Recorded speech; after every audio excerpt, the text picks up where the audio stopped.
Programme के राज में क्या कभी छात्र परेशान हुए, महिला परेशान हुई? किसानों को कभी प्रोग्राम के राज में धरने पे बैठना पड़ा? किसानों को तो खास आदर किया करते थे। किसान हमारा देश का अन्नदाता है। किसानों का पेट हमेशा भरा रहता था, किसान खुशहाल रहता था, महिलाएं खुशहाल रहती थी, युवा खुशहाल रहता था, यहाँ के हर जन बच्चा खुशहाल होता था और न्याय मिलता था। आज क्या हो रहा है? और विधाता के विधान से स्वयं भगवान भी ऊपर नहीं है। मुहूर्त नहीं निकाला था तो मर्यादा पुरुषोत्तम राम को 14 वर्ष का वनवास हुआ। हम तो श्रद्धा से दर्शन करने आते हैं और आएंगे, लेकिन जो पाप भारतीय जनता पार्टी की सत्ता ने किया है, मर्यादा पुरुषोत्तम राम उसका दंड दिया। जिस तरह से आज रामचरितमानस की व्याख्या कर रहे हैं, आज प्रभु राम का गुणगान कर रहे हैं, क्या ये प्रभु राम का गुणगान राहुल गांधी के सामने नहीं कर पाते हैं? क्या ये गुणगान सोनिया जी के सामने नहीं कर पाते हैं? ये सोनिया जी और राहुल जी को और प्रियंका जी को क्यों नहीं समझा पाए? आपकी पार्टी के प्रथम पुरुष है, आपकी पार्टी के कर्ता धर्ता है, क्यों नहीं अब तक ये दर्शन करने का जवाब? जैसे राजा दशरथ ने भगवान राम को 14 वर्ष का वनवास दे दिया था और हंसते हंसते प्रभु राम 14 वर्ष के वनवास पर चले गए, लेकिन अखिलेश यादव ने तो उल्टा कर दिया। अपने पिता से सत्ता छीन ली, अपने पिता से पार्टी छीन ली। पिता मुलायम सिंह यादव चुनाव आयोग के दफ्तर के चक्कर काटते रहे कि मेरी समाजवादी पार्टी मुझको वापस कर दो, लेकिन अखिलेश यादव ने प्रभु राम को न पढ़ा था, न जाना था, न माना था, इसलिए मुलायम सिंह यादव को कष्ट भोगना पड़ा।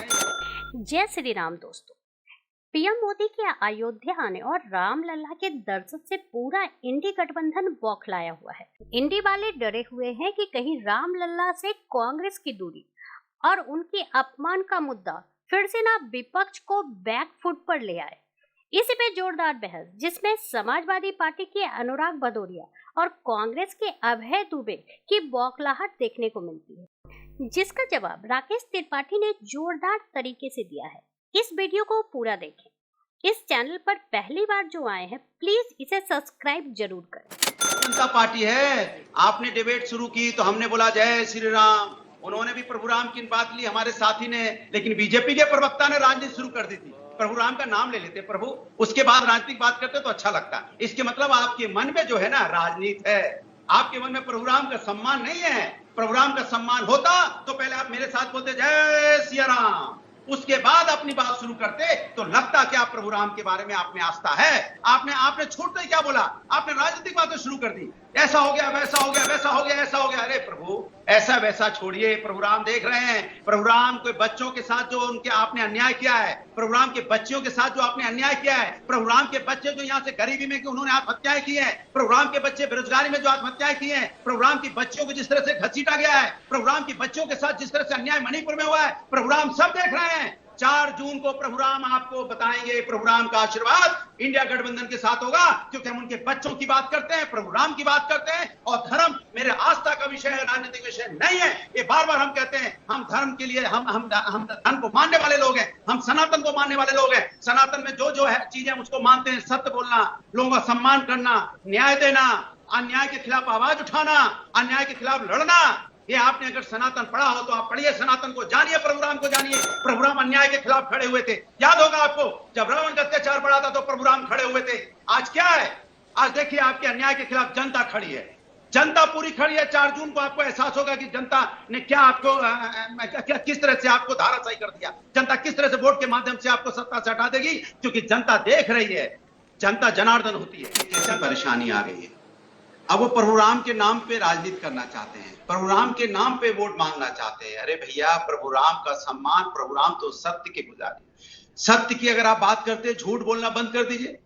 भारतीय जनता पार्टी झूठ और जुमलों की राजनीति करती है, और प्रभु राम तो हमेशा सत्य की बात करते थे। प्रभु राम तो जनता की बात करते थे, जनता के सुख दुख की बात करते थे। और भारतीय जनता पार्टी धन्ना सेठों की बात करती है। प्रभु राम गरीबों का ख्याल रखते थे। प्रभु राम ने कभी गरीबों को लाइन में नहीं लगाया कि 5 किलो चावल 5 किलो आटा में लाइन में लग जाओ। प्रभु राम तुमको पैरों पे खड़े करने की बात करते थे और न्याय की बात करते थे। अन्याय की बात उन्होंने कभी नहीं की। महिलाओं का सम्मान में प्रभु राम ने हमेशा से महिलाओं का सम्मान किया और न्याय की बात की। और आप जहां से आप बोल रहे हैं वहां पे आप जानते हैं पहलवान महिलाओं पे जिस तरह से अन्याय हुआ था, क्या न्याय दिलाने वाला, क्या न्याय उनको मिल गया? कि जिस तरह से अगर मणिपुर की बेटियों के साथ अन्याय हुआ, क्या न्याय मिला उनको?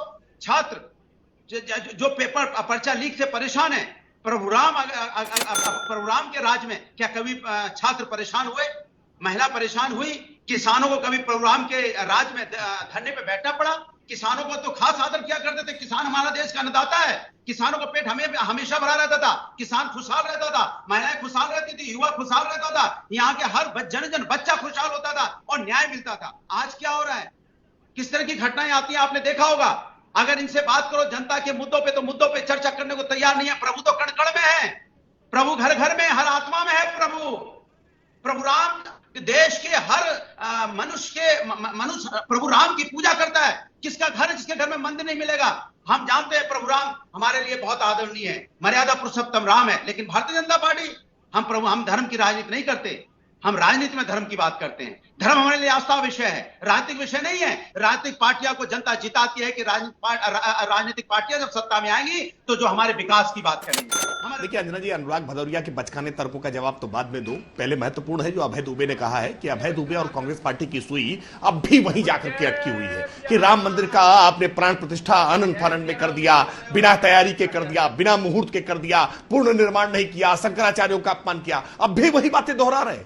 अरे करोड़ों लोग और जाकर के मत्था टेक दिया, करोड़ों लोग अपनी आस्था का प्रकटीकरण कर रहे हैं। और आज मैं आपकी रिपोर्ट देख रहा था, आपकी रिपोर्ट में दर्शक कोई बिहार से चला रहा है, कोई गुजरात से चला रहा है, कोई राजस्थान से चला रहा है, अलग अलग जनपदों से चले आ रहे हैं। और कितनी भावना के साथ, कितनी आस्था के साथ। और अब भी कांग्रेस पार्टी इन सारे करोड़ों आज भक्तों की आस्था पर कुठाराघात करने का काम कर रही है, जब कह रही है कि यह प्राण प्रतिष्ठा विधिवत नहीं हुई है, यह प्राण प्रतिष्ठा धर्म के मानकों के अनुरूप नहीं हुई है। आप कितना अपमान करना चाहेंगे? आप जनता जनार्दन के इस मंतव्य को समझ नहीं पा रहे हैं, आप जनता के रुझान को समझ नहीं पा रहे हैं, जनता के स्पंदन को समझ नहीं पा रहे हैं, इस भावना को समझ नहीं पा रहे हैं। आपके लिए अब भी मजहब इंपॉर्टेंट है कि कैसे मजहबी तुष्टीकरण किया जा सके। अपना मैनिफेस्टो जारी करेंगे, बहुसंख्यकवाद का विरोध करेंगे, आप पर्सनल लॉज को छूट देने की बात करेंगे और उसके बाद प्रभु राम के भक्तों का अपमान करने की बात करेंगे। करोड़ों राम भक्त करके आज मत्था टेक रहे हैं। और जहां तक अनुराग भदौरिया की बात, अनुराग भदौरिया कह रहे हैं कि हम प्रभु राम को मानते हैं, जोर से जय सिया राम का नारा भी लगा रहे हैं। लेकिन ये वही कालनेमी है जो बात अभी वीरेंद्र जी ने कही। ये कालनेमी अगर वास्तविकता में राम के नाम को जपने के अलावा प्रभु राम का नाम को मानते, ये केवल जानने की बात कर रहे हैं, अगर मानते होते तो शायद जैसे राजा दशरथ ने भगवान राम को 14 वर्ष का वनवास दे दिया था और हंसते हंसते प्रभु राम 14 वर्ष के वनवास पर चले गए। लेकिन अखिलेश यादव ने तो उल्टा कर दिया, अपने पिता से सत्ता छीन ली, अपने पिता से पार्टी छीन ली। पिता मुलायम सिंह यादव चुनाव आयोग के दफ्तर के चक्कर काटते रहे कि मेरी समाजवादी पार्टी मुझको वापस कर दो। लेकिन अखिलेश यादव ने प्रभु राम को न पढ़ा था, न जाना था, न माना था, इसलिए मुलायम सिंह यादव को कष्ट भोगना पड़ा। कैसे भारत ने भगवान राम के खड़ाऊ रख करके 14 वर्ष तक राज्य का संचालन किया। जाकर के सीखा होता आपने रामचरितमानस से। लेकिन आप तो स्वामी प्रसाद मौर्य से रामचरितमानस को फड़वा रहे थे ना, फुकवा रहे थे ना। रामचरितमानस का इंडिया अलायंस, पूरा इंडिया अलायंस रामचरितमानस का अपमान कर रहा था। अगर अपमान करने की बजाय आपने अपने हृदय में सम्मान दिया होता तो शायद सीखा होता कि सत्ता के लिए किस तरह से। आपके बीच में किसी ने नहीं बोला। ये जो आदत होती है ना लगातार बोलने की, बड़ी खराब होती है, इसको थोड़ा बचिए इससे। आज सवाल यह है देश के नागरिकों, जो भारतीय जनता पार्टी कहती है और सच बात है कि सरयू को रक्त रंजित कर दिया था राम भक्तों का कत्ल करके। किसने कत्ल किया था? भारतीय जनता पार्टी, विश्व हिंदू परिषद, जिस नपेंद्र मिश्रा पर आरोप लगाती थी, मुलायम सिंह के प्रमुख सचिव। आप जानकर हतप्रभ रह जाएंगे कि वो मंदिर समिति का अध्यक्ष है। मोदी जी ने उसी को मंदिर के निर्माण का जिम्मा सौंप दिया जिस पर यह आरोप लगाते थे कि उसने सरयू को रक्त रंजित कर दिया। यह मेरा आरोप नहीं था, शंकराचार्यों ने कहा था। और विधाता के विधान से स्वयं भगवान भी ऊपर नहीं है। मुहूर्त नहीं निकाला था तो मर्यादा पुरुषोत्तम राम को 14 वर्ष का वनवास हुआ। हम तो श्रद्धा से दर्शन करने आते हैं और आएंगे, लेकिन जो पाप भारतीय जनता पार्टी की सत्ता ने किया है, मर्यादा पुरुषोत्तम राम उसका दंड देंगे। और मैं तो इनको कालनेमी भी नहीं कहूंगा, रावण के प्रत्यक्ष अनुयायी है। रावण ने भी यही किया था।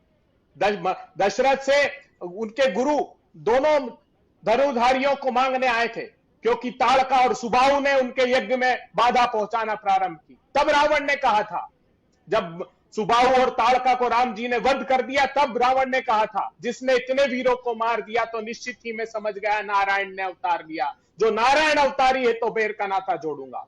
तो ये रावण के अनुयायियों ने फिर राम जी से बेर का नाता जोड़ा है। मंदिर तो श्रद्धा से दर्शन करेंगे आज भी और पहले भी।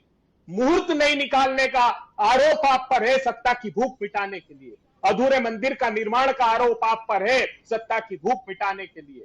और पंथ में भेद करने का आरोप आप पर है सत्ता की भूख मिटाने के लिए। सनातन समय से आज तक किसी ने विभेद नहीं किया। भगवान शंकर राम जी को भगवान मानते थे और मर्यादा पुरुषोत्तम राम शंकर को भगवान मानते थे। उन दोनों भगवानों के बीच विभेद पैदा कर दिया ये कह करके कि ये मंदिर सिर्फ रामानंदियों का है। कितने शर्म के, और राम सेतु भी आप तोड़ना चाहते थे। ये 2001 के बजट में प्रोविजन किया था इन्होंने 11वें अलाइनमेंट को तोड़ने का। जब नीरी ने मना कर दिया तो अरुण जेटली साहब ठीक करा कर लाए रिपोर्ट। और 1998 में तमिलनाडु का भाषण सुन लीजिए अटल बिहारी वाजपेयी जी का। उन्होंने कहा था कि तोड़ कर रहूंगा मैं सेतु समुद्रम योजना लागू करके रहूंगा। तभी तो सुप्रीम कोर्ट में मुकदमा लगाया सुब्रमण्यम स्वामी ने। उसके जवाब पर हमको आरोपी ठहराते हैं। जिस अधिकारी ने वो जवाब प्रस्तुत किया था हमने दंडित किया। आपने लोकसभा में ये कह दिया कि माता सीता के पैदा होने के कोई ऐतिहासिक प्रमाण हमारे पास नहीं है। तब क्या हुआ? तब माता सीता भगवान राम का अपमान आपने नहीं किया। जिस व्यक्ति ने ये कह दिया कि माता कौशल्या और दशरथ के संबंध से राम पैदा नहीं हुए, उनको आपने गले लगा लिया। एक प्रश्न नहीं किया संजय निषाद पर आपने। जितेंद्र राम मांझी जिन्होंने राम जी का अपमान किया उनको गले लगा लिया। हमको राकेश त्रिपाठी जी, उनके आरोप सीधे हैं, स्पष्ट जवाब दंडित करेंगे। ठीक है, 4 जून को वो दंड भोगना पड़ेगा। मैं स्पष्ट तौर पर कहूंगा, देखिए मुझे आज बड़ा आश्चर्य हो रहा है कि अभय दुबे जिस तरह से आज रामचरितमानस की व्याख्या कर रहे हैं, आज प्रभु राम का गुणगान कर रहे हैं। क्या ये प्रभु राम का गुणगान राहुल गांधी के सामने नहीं कर पाते हैं? क्या ये गुणगान सोनिया जी के सामने नहीं कर पाते हैं? ये सोनिया जी और राहुल जी को और प्रियंका जी को क्यों नहीं समझा पाए? आपकी पार्टी के प्रथम पुरुष हैं, आपकी पार्टी के कर्ता धर्ता है, क्यों नहीं अब तक ये दर्शन करने का जवाब दीजिए? प्रभु राम ठाठ में रहे तब तक दर्शन करने नहीं आए। अब प्रभु राम ठाठ में है तब भी दर्शन करने नहीं आए। हर प्रकार से रोड़े अटकाने का काम आपने किया है। क्या स्वीकार नहीं कर सकते हैं कि आपकी सरकार के विधि मंत्री रहे कपिल सिब्बल की तरफ से सुप्रीम कोर्ट में खड़े होकर के मामले को लटकाने अटकाने भटकाने का हर संभव प्रयास करते रहे? इस डिबेट को लेकर आपकी क्या राय है हमें जरूर बताएं। हमारे साथ जुड़े रहने के लिए चैनल को लाइक एंड सब्सक्राइब करना ना भूलें।